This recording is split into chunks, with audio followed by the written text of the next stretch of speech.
Das ist eine ehemalige Bankfiliale, die wir eben zu einem großzügigen Apothekenlokal umgebaut haben, wo man flanieren kann, wo man sich inspirieren lassen kann, wo man sich testen lassen kann und wo man auch die perfekte Beratung bekommt.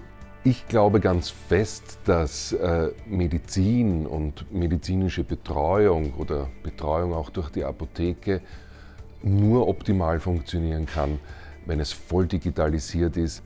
Dazu gehören auch die Testungen. Das ist ganz wichtig, dass man einen Bezug zu seiner Erkrankung, zu seinen Werten, zu seiner Therapie hat.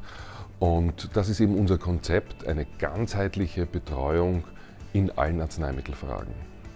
Das Bloom Lab passt insofern hervorragend zu uns, weil es einerseits diese Technologie und dieses Nutzen der Technologie für den Menschen auszeichnet. Andererseits ist es schön und Design und wir wollen hier in der Apotheke auch einen Designschwerpunkt setzen für die ganze Umgebung. Und drittens, wir haben von Anfang an sehr viel getestet. Wir haben einen Testpunkt, einen eigenen, wo es die verschiedenen Werte gibt. Und da ist es immer wieder, geht es darum, um die leichte Erreichbarkeit. Man kann einfach hereinkommen und sich testen lassen. Es geht darum, dass die Werte auch erklärt werden. Und es geht darum, herauszufinden, wo vielleicht was nicht ganz in Ordnung ist und man dann zum Arzt gehen sollte oder eine weitere Therapie einschlagen muss. Wir haben vielleicht zwei große Gruppen an Patienten, an Kunden, die wir speziell fokussieren.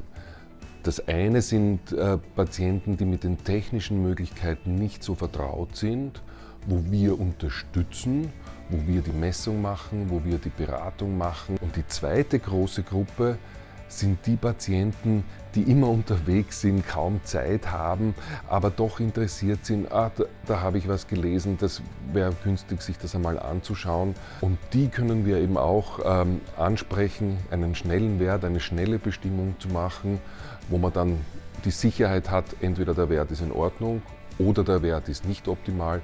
Ich muss mich wirklich darum kümmern und muss mir dann auch die Zeit nehmen. Eisenmangel ist etwas, was junge Frauen öfter betrifft, aber auch ältere. Und wenn man den Eisenwert, wenn man dann einen erniedrigten Eisenwert hat, hilft es sehr, wenn man das supplementiert, wenn man das ergänzt und ersetzt. Da haben wir natürlich die Produkte. Gerade beim Eisen ist aber ein schönes Beispiel, dass man nicht übertreiben darf. Ja? Deswegen sind Messungen im regelmäßigen Abstand dann sinnvoll. Und da ist etwas, wo wir mit unseren Patienten wirklich eine lange Verbindung aufbauen und dann immer wieder beraten können und immer wieder, wenn wir auch die aktuellen Werte haben, dann unsere Empfehlungen oder die Produkte anpassen können und optimieren auf den einzelnen Patienten. Unsere Kunden schätzen, wenn es einfach, wenn es klar ist, wenn es nachvollziehbar und wenn es auch ein gewisses elegantes Setting ist. Und das ist mit diesen Bloom-Geräten gegeben.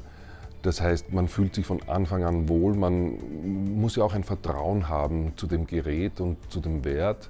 Und das hat sich unserer Erfahrung nach wirklich gut ergeben.